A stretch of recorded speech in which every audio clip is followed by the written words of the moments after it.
Welcome back to the story of my parents, Smitty and Joann. Part 5 of this epic tale is about my mom.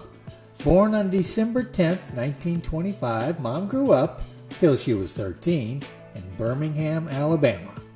I asked Mom what it was like to live in Birmingham, Alabama back in the 1920s. It was a steel city when I was growing up, and everything had coal dust on it. So we lived up on the Red Mountain. We could go out on the terrace and look down in the town, and you could see the smelter where the ore was going up, being whatever it is. Anyway, it was just beautiful. It's a beautiful sight. According to Mom, Grandma played cards every day, so Mom was raised by her nanny.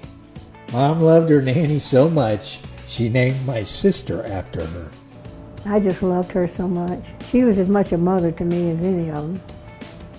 I guess that's why I named Sarah Sarah. And old Sarah said, "Don't do it." I didn't do it. I was her buddy. When we were alone, she called me her buddy. And she had 2 daughters and a son. She may have had more, but I only knew about those. But the 2 daughters she saw to it, they went through college, became teachers. So, and I think Daddy helped her with that too. I never met Mom's father, Joseph Banks Poole, who I'm named for, or any of his family, so she shared what she knew. His father was William Thompson Poole, and his mother was Sophia Houston McEwen Poole. The oldest in the family was his sister, Minnie Stanford Poole. Then he had a brother, William Cloyd Poole. Then he was the 3rd child. And then he had a younger brother, Martin Alexander Poole. Aunt Minnie stayed home, a very tall, stately, beautiful woman. She stayed home to take care of her father. After her father died, she moved to New York City and went into the real estate business. And evidently did okay. And the last time I saw her was in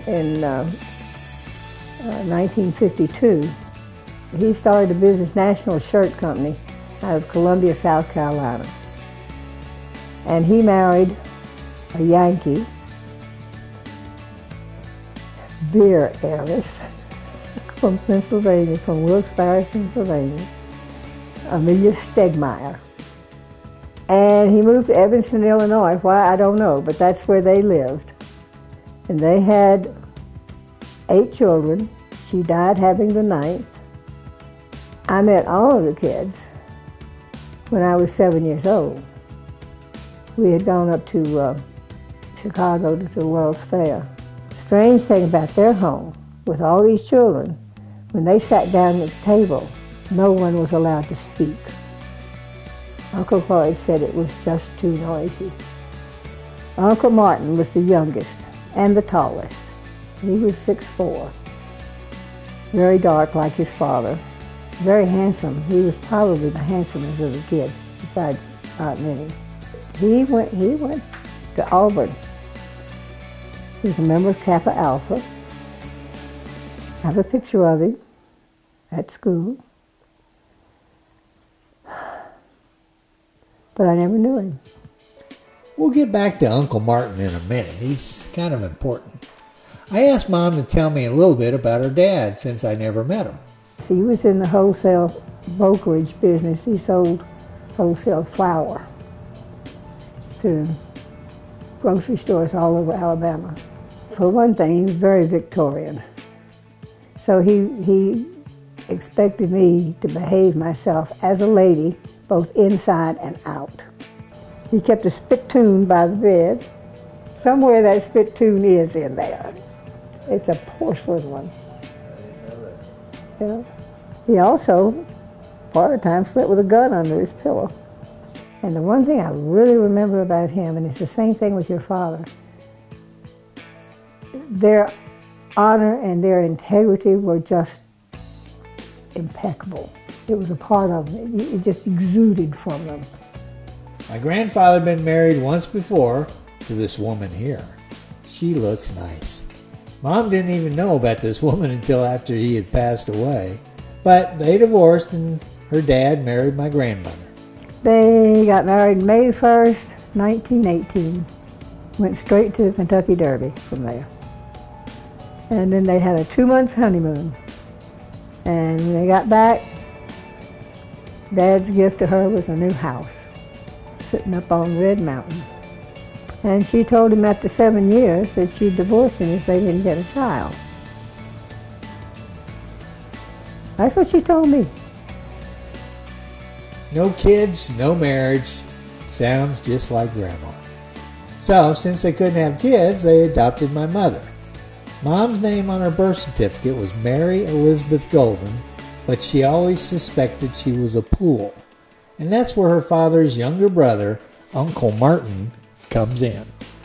I've always known I was adopted. I was a chosen child. No accident, a chosen child. Well, I told you that for the first time I wondered if Uncle Martin was my real father. Why would they keep me away from a man that was his brother? And we went through Memphis all the time, going to Jonesboro to see Uncle Lewis and Aunt Gray. We'd stop there. And his brother lived there. As it turns out, Mom was wrong about Uncle Martin being her real father. But that's another story. My mother was also a child of the Depression, and like most families in the 1930s, life was tough. Especially for her father and his flour mill. He lost everything.